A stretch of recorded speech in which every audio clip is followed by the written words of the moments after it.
Hey, everybody. Welcome back to the Mustard Seed Bitcoin podcast. This week I have on Stephan Livera. Stephan, welcome. Thanks for having me, Joe. Glad to have you. This is going to be a fun conversation. We have a number of good topics to talk about.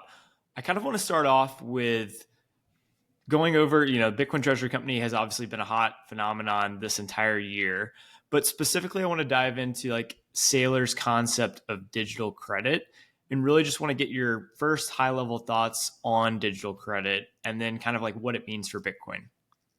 Yeah, so now I'll be honest, I haven't watched the latest quarterly earnings call from Strategy, so I might not be sort of fully up to date, but I've seen a few things, and I've listened to a few different ideas.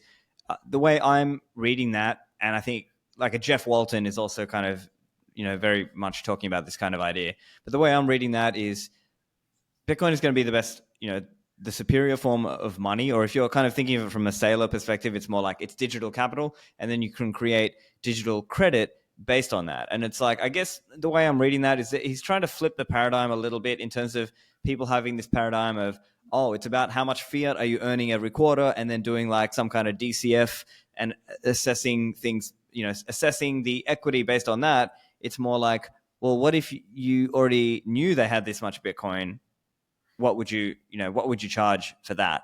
And so I'm sort of reading it now. To be clear and to be fair, maybe the way I phrased that was more in terms of the equity side of it, but actually the credit side of it is more on the liability side of things. So maybe the better comparison is more like fiat bonds with, let's say, Bitcoin backed credit of some form, which is like obviously the various instruments that Strategy has. I know Strive has their one, SATA, and of course there'll be many others to come. Yeah. And one of the reasons why I wanted to, ask you about this is I feel like you're obviously a student of Bitcoin history. And like one of my personal favorite articles within Bitcoin history is Speculative Attack by Pierre Oh yeah, great Richard. classic. Does this like, idea of digital credit remind you of like that article and like how you think about, the future, like what's going to happen here over the long run? Yeah, to some extent. I mean, the basic idea is there in speculative attack, right? The idea that Pierre is going out there is he's saying, look, it would just be unconscionable for central banks to raise their interest rates to the level that Bitcoin is growing at. It just simply is not going to happen, at least not in USD terms, and not anytime soon. Who knows, right? So yeah, there's that kernel of the idea of, hey, remember, even if you just have a mortgage, like if you're just a fiat normie and you just have a fiat home loan mortgage, you're a levered investor. You are levered on property, you could say. And so I think he's just sort of tracing that logic out of, well, look how high Bitcoin's return is, or how high Bitcoin's CAGR is. Now, to be clear, yeah, I think it is going to taper down. I think it's going to be more like a power law sort of adoption. But nevertheless, it's still much, much higher than what, any of the standard interest, at least central bank or standard, let's say, fiat credit options are paying. And so, yeah, I think there is something to this opportunity. Of course, right now it's early, and there are a lot of, let's say, naysayers, or even people inside of Bitcoin world who maybe they're not as down with the accounting and finance of it, or maybe they, and in fairness to some of them, maybe they are even down with accounting and finance components of this, but they still are not a fan of this concept. But for me, it makes sense. Like, as long as Bitcoin CAGR is above a certain threshold, let's say, for example, for the next 10 years, it's 30% per year on average, then yeah, if you can borrow at like 10% or less, if you can borrow fiat at 10% or less, it seems, pretty simple to me. Now, there are some caveats to that. Obviously, you are layering on additional risks. Things like, okay, who's the custodian? Who is the management team of this company? Are they taking on bad terms of debt, or are they taking on good terms on that debt? Is it long in duration? Is it, can they get liquidated? What is the rate they are paying? Like, all of these things factor into it, right? So it's not just kind of every Bitcoin treasury company is going to the moon. It's more like Bitcoin is the right asset to build, this kind of company on top of, and done the right way, done with a longer term focus. Yes, I believe it can work out, and yes, I believe it can outperform Bitcoin. Yeah, that makes a lot of sense to me. And, Saylor, kind of created the term amplified Bitcoin, which I feel like is a pretty good representation of, what a lot of these companies are. And people forget that, okay, well, amplified Bitcoin doesn't just mean it goes straight up. Amplified Bitcoin means amplified future returns of Bitcoin, which can be down. And like the history of Bitcoin, has seen multiple bear markets. And, I think one thing that's kind of funny is like Bitcoin sees pretty massive bear markets that are very painful to a lot of people. And, 80% drawdown is not comfortable, even if you have a fairly small position. And so that and an amplified version can be incredibly painful. And I feel like that's kind of maybe what we've seen over the last few months is that extreme volatility. The amplified version of the extreme volatility is like very hard to wrestle with your emotions and like how just deep and hard that is. Do you agree with that? Like, how do you think about the volatility of Bitcoin, and then especially amplified Bitcoin? It's like the Ronnie Coleman, everybody want to be a bodybuilder, but ain't nobody want to lift no heavy ass weight, right? It's the same kind of idea. Like people can come to you and say, hey, Joe, I'm really gung-ho. I'm going to hodl all the way through. Yeah, I mean, I heard vaguely about these 80% drawdowns, but I'm gung-ho. I can do it. But then it's one thing to say that, but then actually once you've actually lived through it, like once you've actually put a significant portion of your net worth into Bitcoin or into some kind of Bitcoin treasury company and you go through a serious drawdown, that's the moment of truth. And loosely speaking, every hodler has to earn his stripes, right? Like you have to kind of go through it. And what's funny is, yeah, you kind of need to have gone through at least one or two cycles to really have a feeling of what it's like, and to have weathered that storm. And different conditions can happen, right? Like you could have a different situation in your life, like maybe even for many of us, right? When we were younger and single, when we got into Bitcoin, and now, many of us are married with children, like it's a different game, right? And then the other aspect of it is, even if you were going through earlier cycles, maybe the drawdowns then weren't so big in fiat nominal terms. And so now it feels like there are people going through now, yes, percent wise, it's not that much of a drawdown, but fiat nominal wise, it's a lot. And so it can be quite confronting when people's net worth is swinging so much because of Bitcoin dropping and swinging up and down so much, or treasury company equity or other things like swinging so much. So yeah, it is a learning process, and I think it's still going to take some time to prove this out, right? Because yes, MicroStrategy or strategy has been doing this since, what is it, August of 2020 or so. Let's call it a little bit over 5 years. But the actual, let's say, hardcore financial engineering part of that really has only been going for about a year or so, right? Like, yes, they were doing convertible notes and some other things, and they sort of backed into this. And now, obviously, there's an industry of other people who are now copying that. Obviously, Metaplanet and Semler and Strive and many others out there, like Orange in Brazil, of which I'm an investor and advisor. There are many other people doing the playbook, and it's going to take time to prove it out. But I guess in theory, yeah, I believe it works. That you can get this amplified exposure, but yes, you have to be willing to stomach some pretty brutal drawdowns. And let's say most standard fiat investors are not ready for that, right? Because they are used to like fiat world, where even if it's like a 5% drawdown, that's like a huge deal. Whereas in Bitcoin, you can take, 20% drawdown in a day or even more, or you can have these times where it's like serious drawdowns, and you just have to, I don't know what else to say. I think it's just a risk tolerance thing, that it's easy to overestimate your risk tolerance level. Yeah. Yeah. I mean, the whole premise of these Bitcoin treasury companies and the amplified Bitcoin, framing, like you pointed out, is you expect the CAGR of Bitcoin to exceed your cost of capital, the dividends that you're paying on your preferred equity, or if you're using debt, the interest that you're paying on the debt. I kind of want to get your thoughts on this because it's related and kind of interesting. It's like, we all know, like everyone says, past performance is not indicative of future results, which is like certainly true. But also, like, we do look at like historical data and we try to forecast what the future is based off the past performance, right? Like you'll hear even in traditional finance, they'll say like, oh, well, the S&P 500 increases at around 8 to 10% per year. It's like, well, how did you really get to that? Well, I mean, kind of looked at the past performance, and then you're like, maybe this can continue in the future. Or like another example is like you look at a basic commodity, like I don't know, wheat. It's like, grown over the last 50 years, growing at around 2% and CAGR over a relatively long time. Then you look at something like gold; it's growing at around 8 to 10% CAGR over the last 50 years.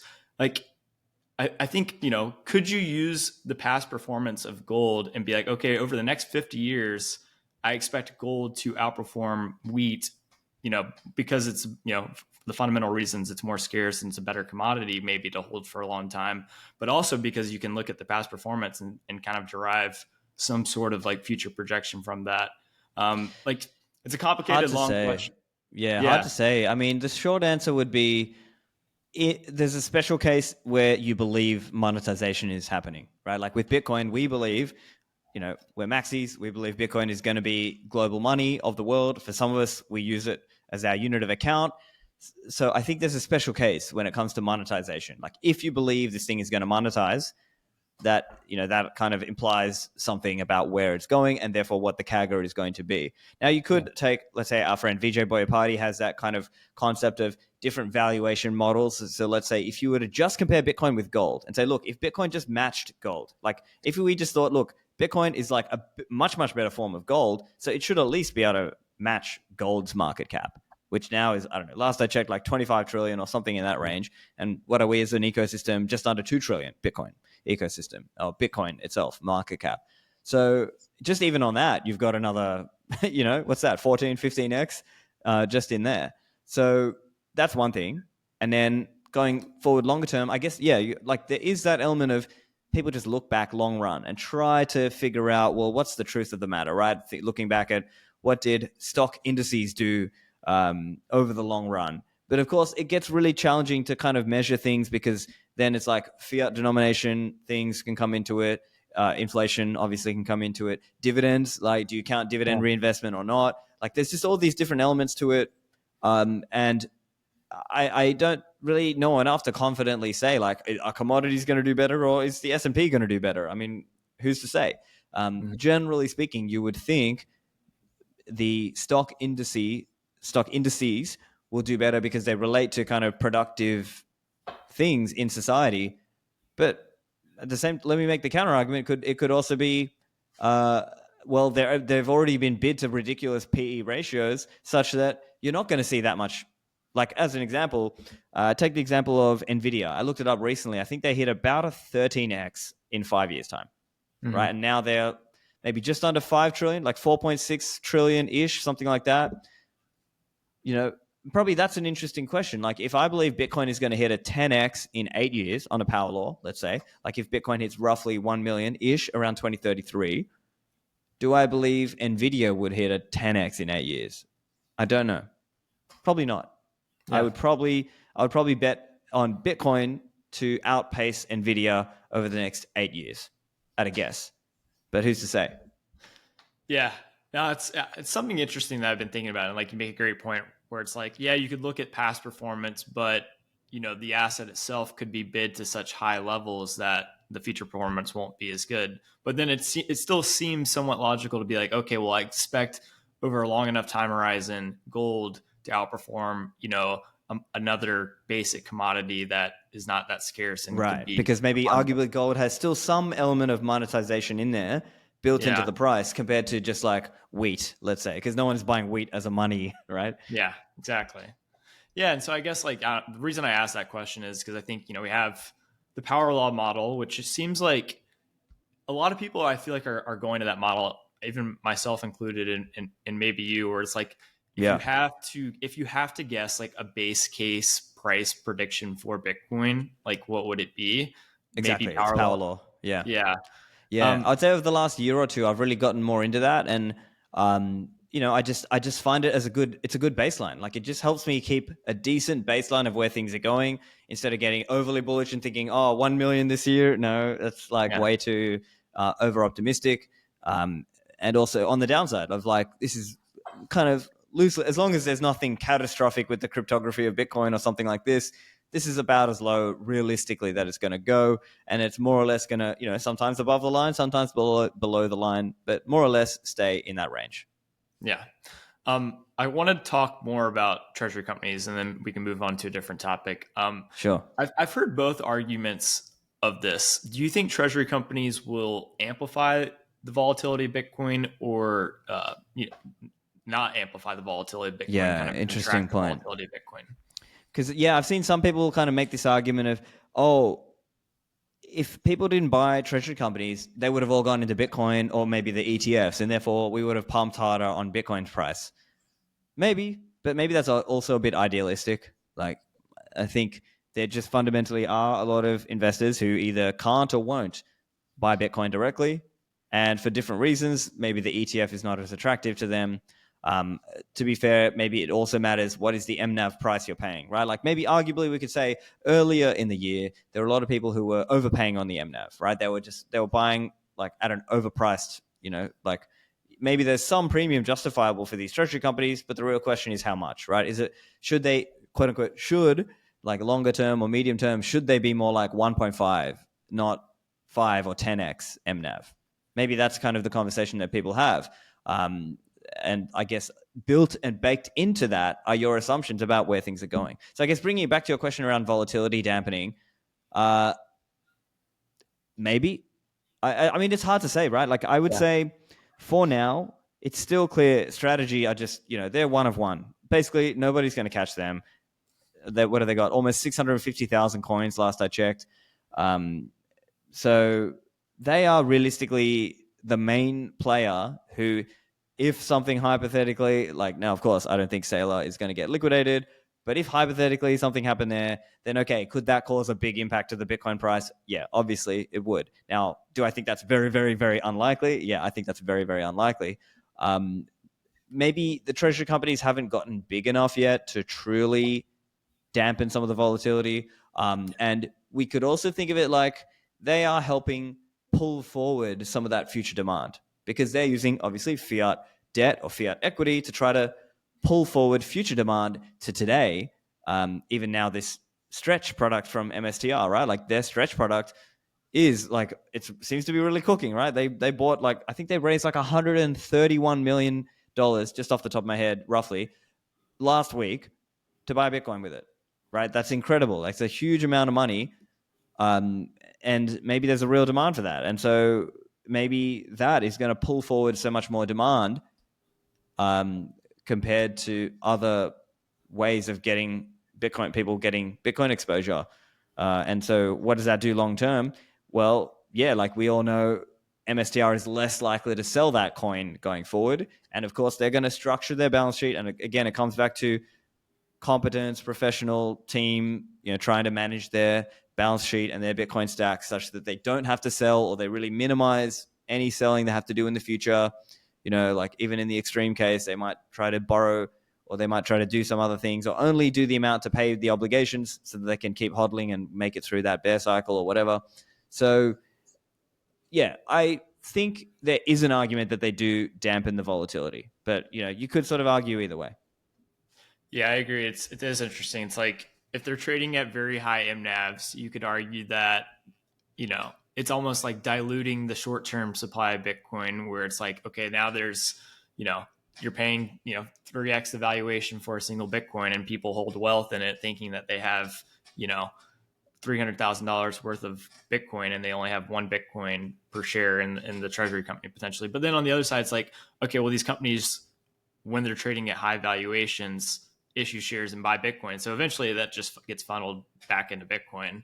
But then I also think that, like, okay, this whole idea of digital credit and stretch, like you mentioned, it's like that product works, or they theoretically can and will issue more as the price of Bitcoin goes up. It's like the whole idea of a speculative attack, whereas your balance sheet deleverages as the price of Bitcoin goes up, and you want to maintain a certain amount of amplification. So you have to keep issuing more. And it's like the idea of a speculative attack, where it's like, okay, we're creating more dollars, sucking up more Bitcoin. That in itself could become a reflexive feedback loop, which works great on the upside, but also, if there's ever credit contraction for whatever reason, that can also accelerate the downside. So I'm torn on which side I kind of sit on, whether it increases the volatility or decreases the volatility. It's interesting to think about, I guess.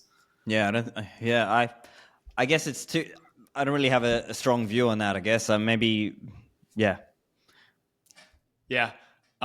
So I also want to ask you about Stretch in particular. It does so far seem to be like a pretty interesting success.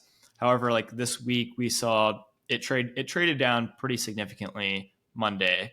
And Saylor has kind of pitched it like a money market fund like product. You know, is it bad to see it trade down like the way it did Monday? Is that just, coincidence and I was puzzled on this too, to be honest. I don't actually know. I mean, I think we're just so early with these things. It's hard to really have a definitive answer. Like, could the answer just be that it's like because they just paid out is it just like a thing of like people? To be honest, I don't think I have a good answer. Like, is it that they just paid out the dividend and people are sort of gaming? You know how people with like fiat stocks, people would sort of game the ex-dividend date, something like this. So there would be like a drop just after they paid the dividend or something like this. I don't know. I'm kind of speculating, to be clear. I don't actually know. So maybe that's part of it. Maybe it's just, maybe they issued a lot of Stretch and maybe that caused the price to drop a lot. Hard to say. But it feels like this is a nascent and growing market and that it's going to be a popular thing. So that's my sense of it so far. Yeah, it makes sense. And exactly. And it seems like, as long as strategy continues making the payments, like the market's going to build more trust into their products over time. Like if they don't make the payments for whatever reason, which seems pretty unlikely from my perspective, given their balance sheet of a ton of Bitcoin and the payments that need to be made are so small relative to the overall balance sheet. It's like over time, the market is going to trust these products more and then realize like, oh, well, if a huge seller came in on Stretch and pushed the price down temporarily, there will be people willing to step in and potentially arbitrage that price back to the price that strategy intends to peg. Right. Yeah. Now, that does bring up something around the yield aspect of it, because my understanding of it is, and you correct me if I'm getting this wrong, but my understanding is they can only adjust the yield one time per month. And so I guess the idea is that they would have to just like, okay, if it's at $94 or $95, they've got to step up the yield a bit more and up and up and up to kind of pull it back up. And that's obviously going to make it more and more attractive to the fiat investors or even to Bitcoiners who have a fiat position and they're comfortable putting some of that into Stretch. So that could also be another factor that, helps them. And, the other factor, kind of coming back to your prior question as well around the volatility dampening, that's also an interesting point because let's say people think we're going into a bear cycle. There could be a ton of people who rotate out of BTC or IBIT or whatever into Stretch because they could see it like, oh, this is my way to rotate a bit. Like if you had a bearish outlook on Bitcoin short term, let's say you were still long-term bullish, people might start rotating into Stretch instead of rotating into Tether or fiat, like in other ways. So that could be something that we start to see, which in turn comes back to the volatility dampening point, because guess what happens as people rotate out of BTC into Stretch? Well, guess what? MSTR is going to turn around and buy Bitcoin with that. So it's kind of a funny thing where you could make a volatility dampening argument there too. Yeah, that's a good point. I didn't even think about that. Very interesting. Okay, I do want to talk about, this has been obviously a hot topic as well, Bitcoin Core versus Bitcoin Nuts. I know you just did a podcast on it, and I know you've talked to a lot of people about it. What are your overall thoughts on the topic, just kind of at a high level? Yeah, sure. So I think there's a lot of needless friendly fire on this topic. I think it has been kind of people have working themselves up into like a huge kind of hysteria about this, and I think a lot of people are being misled about this. I think they've kind of got certain ideas in their head about like, they hear certain buzzwords and then they try to use that to argue with other Bitcoin people when it's just not really. I don't think look, let me try to spell out at least how I see this. Now, to be clear, I think Core have made mistakes also, but I think they are broadly in the right sort of overall direction. So yes, where have they made mistakes? For example, their communications on this have been poor. At times, either people in Core or kind of very closely associated with Core have made arguments that maybe weren't the best. Like, so for example, if they said things like, your censorship, it's censorship, or it's distributed authoritarianism, right? I disagreed a little bit with that framing of the distributed authoritarianism by GMAX, although I highly respect him overall and I like his arguments overall. I just thought some of the arguments were maybe a little bit in a clumsy way, but I think overall they are correct. Whereas I think a lot of the NOTS people and the now RDTS, reduced data temporary soft fork, people are going wrong is I think they are getting a kind of idealistic view of what Bitcoin should be, right? Because they say, it should only be money.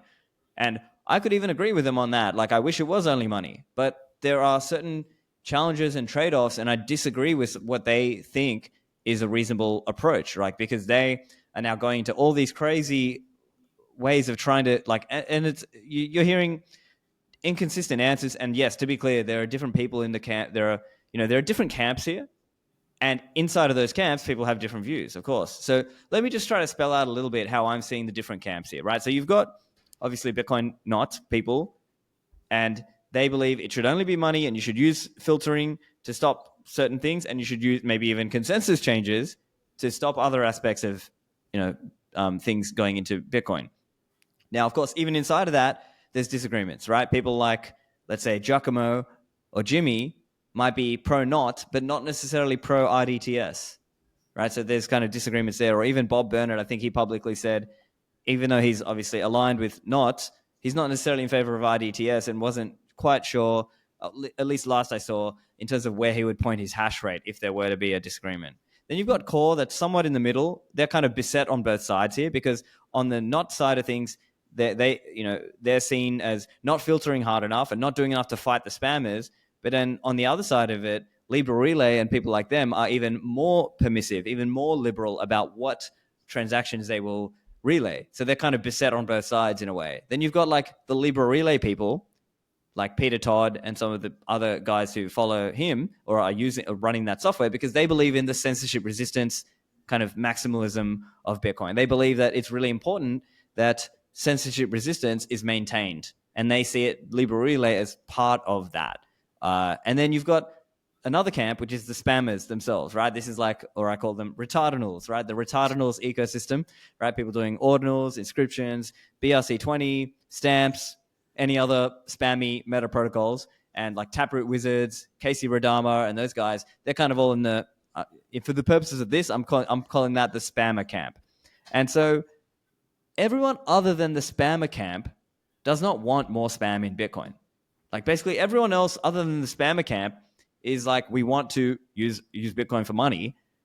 It's just that there's disagreement about what is the right approach, what is reasonable, what things can we do without creating negative side effects, such as things at the mining decentralization layer, such as things about that relate to Bitcoin's programmability. Like, for example, this RDTS will cut out op-if in TypeScript, which is used by what's called the miniscript compiler, and in certain forms of how you construct a miniscript thing. Now, to be clear, this is not a shitcoining thing. This is not a spamming thing. It just relates literally to things like inheritance, redundancy, dealing with Bitcoin security under adversarial conditions, and the way you construct your structure. It could relate, there are genuine security uses of this. So it's really, I think, just unconscionable the way that the RDTS people are trying to ram this through. And on one hand, they're trying to say, oh, it's not contentious, you should all agree with us. And there's kind of this vague language of legal threats or kind of quasi-legal threats to the mining pools if they don't go along with their chosen fork. But then at the same time, they're trying to say, oh, but everyone agrees with us, right? Like, you should all agree with us. And there's kind of, I see that as a bit, people are, I think, making unfair accusations to Core. So, for example, people like Luke Dasher and other, people in his camp are sort of saying, oh, Core, you're trying to relay CSAM, you're trying to create all the, put all this illegal content into the chain and stuff like that. Whereas I think the real answer is no. It was always possible to put illegal data in the chain. Of course, none of us want, many of us find that concept abhorrent of putting, that kind of thing in the chain or in Bitcoin. But it's not an incremental new risk. It's a pre-existing risk that just is already there. And to be clear, there are other Bitcoin lawyers in the space who've commented saying things like, well, there's other precedent around, things like ISPs and things like that relate to, a certain level of intent or a certain level of knowledge of that illegal content, that if you try to go search for it or extract it in some way or transform the data out of the blockchain, then that's the point at which you could be held liable, not just being sort of an innocent node runner per se. And so the other point I really want to make this here, I was just talking about this as well, is Alex Thorne from Galaxy Digital polled some institutional investors. I think he said about 25 or 30 of them. And he said the gist of it is either all of them either didn't know, didn't care, or hadn't formed an opinion on this, or they were pro-core, right? And whereas like a lot of, if you look at kind of online, it seems like the NOTs and or RDTS camps, obviously there's a lot of Venn diagram there, they sort of act like this is the big chosen issue of the day and everyone needs to kind of get on board and this is the thing that everyone needs to be shouting about. And I think there's a little bit of an there's a bit of egocentrism there because they think it's all about themselves and their pet issue. When it's like, no, actually other people don't necessarily care as much about your pet issue because they don't think it's that important or they don't see it as a new incremental new risk. It's a pre-existing already, it's an already existing risk. Or on the spam side of things, it's kind of spam. It's more like a nuisance, right? It's not really like a existential threat to Bitcoin. Whereas like not an RDTS, people see that as like, oh, you're ruining the quality of the money, or it's somehow an existential threat to Bitcoin. I know I went on a bit of a monologue there because honestly, you could go for hours and hours and hours on this. I'm trying to sort of condense it into something manageable. Yeah, I think that was a pretty good synopsis of it. I mean, to me, like when I first saw this debate happening, I expected it to kind of like blow over in a relatively short period of time. So I'm personally like a little surprised at like how much the community has kind of blown this up into a big deal. And I feel like a lot of the Bitcoin core community probably thought the same thing. They thought this would eventually blow over, but it's only kind of escalated. One thing that I thought was really interesting was like seeing Nick Szabo kind of come out and kind of be a little bit kind of pro knots from his perspective. Like, were you surprised to see that? Yeah, I was a bit surprised by that. I don't really know what to say. I just found it very confusing because I have not seen him make a good argument on why, as an example, 400 kilobyte inscriptions are like why is 100 kilobytes of op return worse than 400 kilobytes of inscriptions? And if we're going to push it to the extreme, remember 1 megabyte op returns are consensus valid. All right. Now, yes, they're not going to be relayed on the network, but this is a pre-existing thing that's already like, what op return theoretically has been around since, day one, but I think it was standardized in 2014. So it was more like a realistic thing from like 2014 onwards. Theoretically, people could have put in 1 megabyte op returns since 2014. Why are people kicking up a stink now about V30, right? Because they're trying to make this argument that V30 is the moment that somehow, Bitcoin Core has somehow gone corrupt and everyone needs to go and fight them somehow or take away their credibility. And it's seen as like a bit of a cultural thing. And so, yeah, there's an element to which I think they are like Luke and some of the cheerleaders of Luke or other people in his camp are exaggerating this issue because they have a broader cultural, they're kind of using this issue as a weapon to hit core because, they're framing it as, oh, everyone in core is like a lefty, woke, vegan, climate change, Starbucks barista or something like this, right? That's their kind of framing. Whereas in their mind, they see it as like they're the based right-wing, trying to stop the immigration of the spam shitcoiner, kind of thing. And so that's kind of the framing. But it's not that clear. I don't think it's that clean a separation. There are right-leaning people who are pro-core, so it's just not, I don't think it lines up that cleanly. Yeah, I mean, to me, like this, like taking a step back, there's so many like echo chambers like on the internet. Like you could argue that Bitcoin itself, the entire Bitcoin community is in somewhat an echo chamber. You could argue like the TradFi fiat community is in their own echo chamber. You could then argue like, okay, well, Bitcoin Cash and Bitcoin SV, like they were in their own little echo chambers. And like, in a weird way, like the internet is creating these like unique, like very niche communities, and they're like feeding on themselves and just kind of growing. And whether they're right or wrong, they kind of get into this weird feedback loop where they can't see the other side's opinion. And it's just kind of like a weird situation that seems to be progressing over time. Yeah. And I think what happens is, coming back to that egocentrism point, I think people are getting the wrong idea about how popular their idea is. And so, as an example, I think Rob Hamilton spoke on another podcast. I was listening to that podcast. I think it was on What Bitcoin Did, actually. And so he was talking about how on the anti-RDTS side, he was able to source over like 100 BTC of liquidity, but he could barely source any on the pro-RDTS side. And so it just kind of shows there weren't that many RDTS people who are willing to literally put their money where their mouth is. And so I think that is at least one indicator of what's going on, because yeah, people can talk about whatever and they can do 1 hour monologues and they can have 10,000 podcasts and whatever, but who's willing to put their money where their mouth is? I guess that's where the rubber meets the road, right? Yeah. Related to this, like, what do you think is more of a threat to Bitcoin? Is it this whole filtering debate and spam and bad things on the Bitcoin blockchain? Is it quantum, or is it neither? Are neither really serious threats? I would say neither for now. I Yeah. would say, yeah. So this is another thing. I think we're starting to see a lot of this kind of quantum FUD now, and I wonder how much is it being exaggerated by people who kind of want to raise funding or get attention. I have seen, so you might know or know of Stephan Livera, right? He used to work on Spectre and was the creator of Spectre DIY, so Spectre Wallet. And nowadays, I think he's gone back to his quantum career.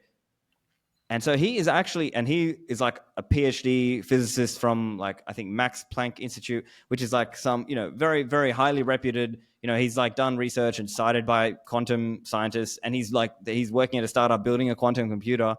And he, previously worked in Bitcoin and Bitcoin hardware and Bitcoin security stuff.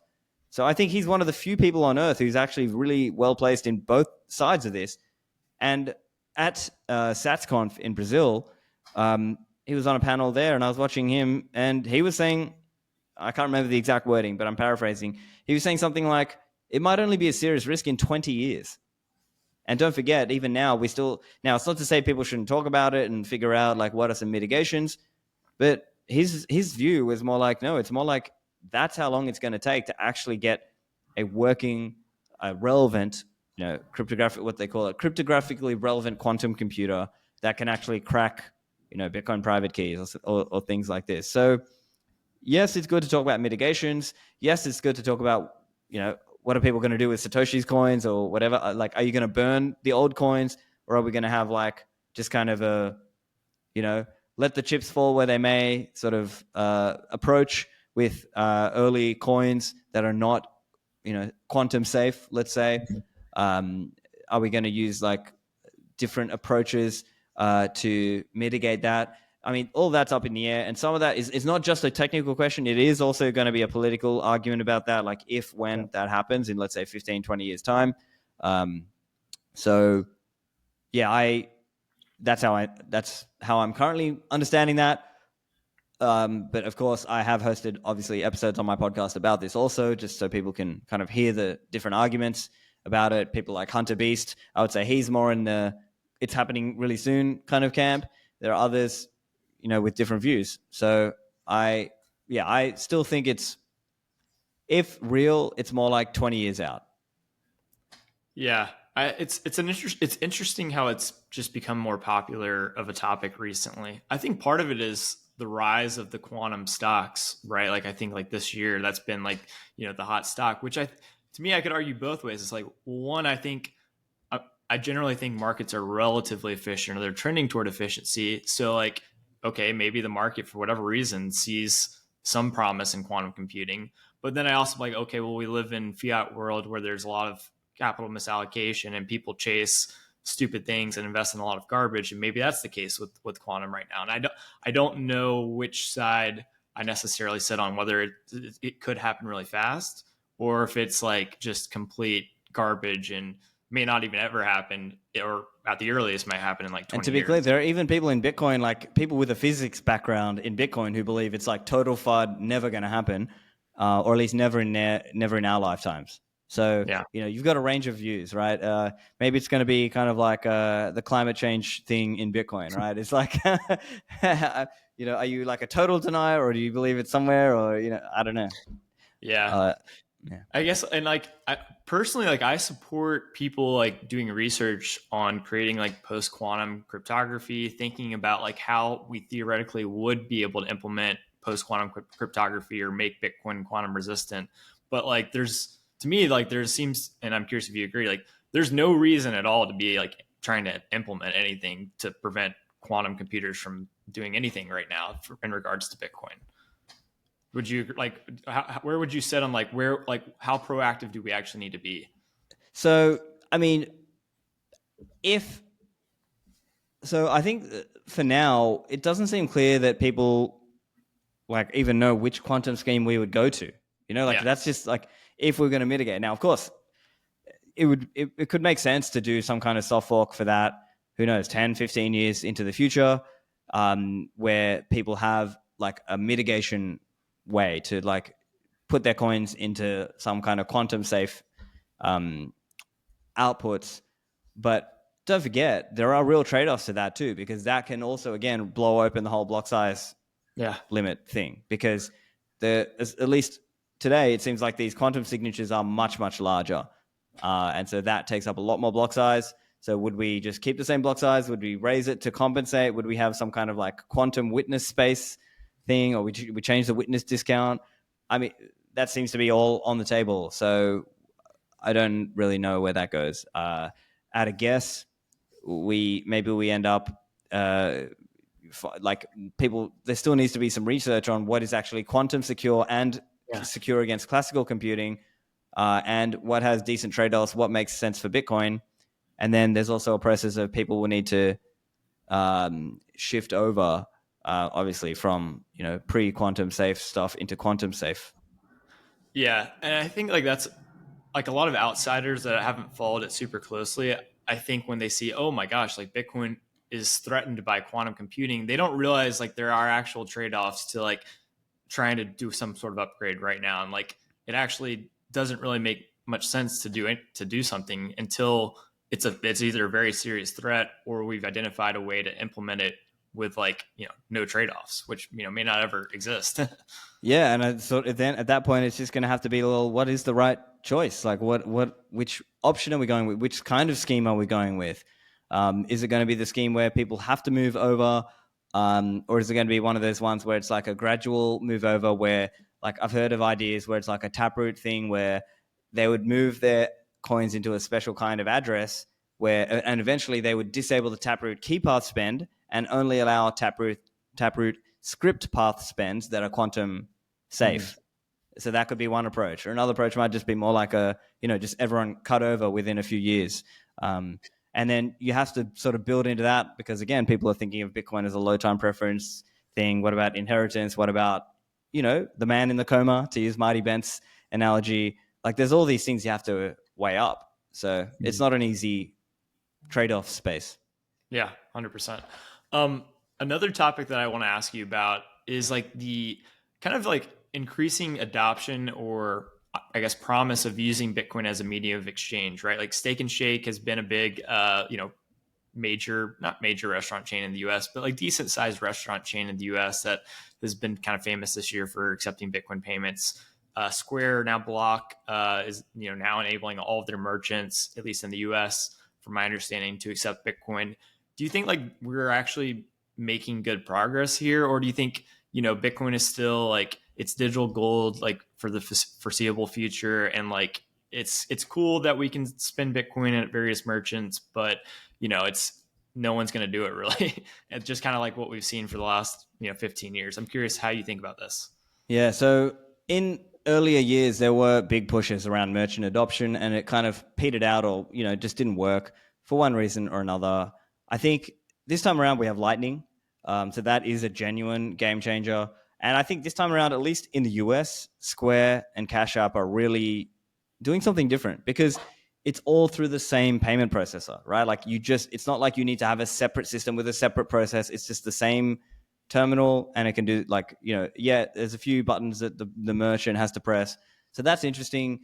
And Dorsey and his team, Dorsey's a maxi, obviously, like us. And so he truly believes in this. And so I find that interesting. And maybe they are going to succeed where others have failed, because other elements of this have just improved over time. So maybe that's part of it. I also And I'll give another example. I did an episode just recently with Karel from Money Badger in South Africa. Now, they have just turned on 700,000 locations in South Africa, which is incredible, right? Now, he made some interesting points too. He was saying, look, it's not just about, it's also about understanding governments and regulators will regulate things based on how they see it being used. And so if it's not actually used as a medium of exchange, then maybe they will sort of keep it in a digital gold sort of format, or the regulations will be kind of for that style of just kind of hodling and maybe borrowing against your coins and maybe kind of treasury company stuff. But if they can see, oh, there's this whole thriving ecosystem of like people who actually use Bitcoin as money, maybe that increases or improves our chances politically and socially. Maybe it means things like we can get a de minimis capital gains exemption. Like I know in America, Senator Lummis has spoken about that idea. I'm an Australian. Back in Australia, there's now I don't live in Australia now, but I know there's like an exemption for I think up to $10,000. I haven't checked the rules on it lately, but there is an exemption up to that. As long as you have it segregated and you bought those coins for that purpose, you actually can spend Bitcoin without capital gains, with some, I think, segregation in your wallets and things like this. But anyway, the point is, if it's used that way, regulation and social, put it this way, there are some regulation and political and social wins that we could get by doing that. And there may be economic incentives as well. So for example, Square is, I think, taking away payment processing fees for people to be Lightning merchants, at least for 1 or 2 years, I think. So that could be an interesting incentive. And the whole strike thing of like people paying with fiat, auto converting to Bitcoin, and then, the merchant receiving it, this kind of concept is also really fascinating. So that also supports the network effect of Bitcoin, right? Because all these network effects, like if you think back to the OG Trace Mayer talking about the network effects of Bitcoin, merchant acceptance is one of those, is one of those. And so it's all strengthening the Bitcoin network effect.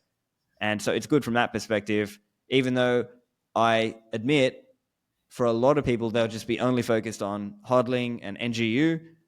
But, I see it as people who are, trying to advance Bitcoin as a broader mission may see it as part of their job to kind of work on the merchant adoption side of it as well, and to go and spend some sats at these merchants to sort of help improve the social and political prospects of Bitcoin, the movement per se.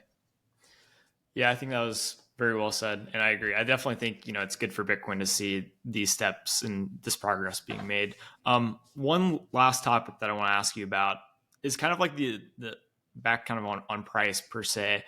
The 4-year cycle has been a lot of talk over the years of Bitcoin. Like we talked about at the beginning, like, it goes through these massive parabolic bull runs and then these massive, very dark bear markets. Do you think that the 4-year cycle is over? Do you think that it ever existed? How do you think about the 4-year cycle? Yeah, so I mean, this is a big topic now. I think it's fair to say that the halving is less of a factor now to the price pumping, right? Like in earlier years, it was arguably a bigger fraction of the supply. So maybe you could have made that argument. Other people have made the point that maybe it's like a quadriennial. I think Alex Thorne actually made this point that maybe it's like a quadriennial or 4-yearly marketing event for Bitcoin scarcity, right? That's kind of the meme that causes this. And other people have just made the argument of no, it's actually just liquidity. It's just like macro stuff that's going on that drives these cycles anyway.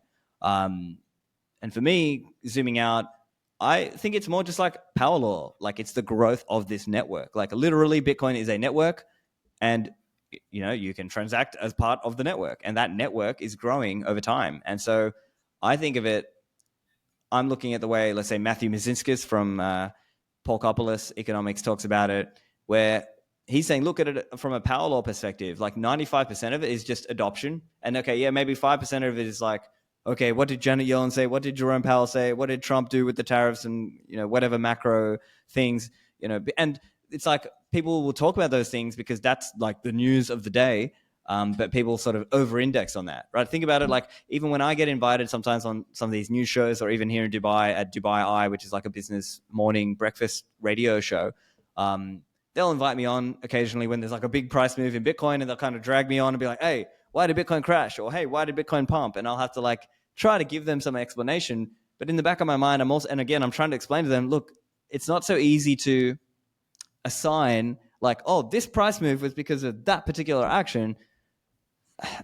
It might superficially look that way, but actually, if we just, again, like every Bitcoiner or hardcore Bitcoiners have been saying for years, zoom out, right? Like people are kind of focused on these little price moves, but actually, if you just zoom out, it's just going on this broad trend. But yes, there is an element where it's diminishing returns over time. And I think that's kind of the power law thing, right? Like it's not growing at constant CAGR. It is slowing down as it grows in percent per year terms. But in fiat nominal terms, that's still massive, right? The growth rate is still huge. And I think people have just maybe gotten too used to kind of crazy volatility and crazy returns from earlier years that now there are people who are, let's say, disappointed. They think it's not enough, right? And so, there'll always be times when, Bitcoin is above the line and below the line. And for now, we're a bit below that line, but, I think keep on stacking and eventually we'll be back above that line, and so be it. And we'll do the cycle all over again. Yeah. Yeah. It's so interesting because everyone wants, a 50% CAGR, 100% CAGR, and like a massive parabolic bull market. And like, I definitely want that. And I still think that like you can make the argument that there could be like a super cycle at some point in the future. But I also think that like, okay, just because the past performance or you're disappointed for whatever reason, because you had higher expectations than maybe reality, it's like, even if Bitcoin grew at like a 10% CAGR or 15% CAGR, like that's it's still pretty good. I mean, like where else are you going to put your money? Like, yes, maybe you'll diversify a little bit more, and like the volatility would probably, in my mind, decrease if the CAGR ever really like dropped that low for a sustainable amount of time. And that might be like 20 years or more out. Yeah, even more than 20 years out before we get down to those levels. Like I think now on that, like if you're just looking at power law, I think this year is about 40%, and it's like it's kind of stepping down a little bit every year. So it's like 40%, maybe 38%, 36%, 34%, and so on, down to like, I don't know, 25%-ish in 10 years from now. So I think that's kind of the rough levels that those are the rough levels that I'm looking at. But who knows? Yeah, agreed. Well, Stephan, this has been an awesome conversation. Thank you so much for taking the time to record. No worries. Thanks for having me. Where can last thing, like where can people go find you, your podcast, learn more about what you're doing? Sure. So people can look me up by searching stephanlivera.com or Stephan Livera on X, Stephan Livera on YouTube, Spotify, Rumble, anywhere you can find your podcasts. And just look out for me online. Awesome. Well, thanks again. This is great.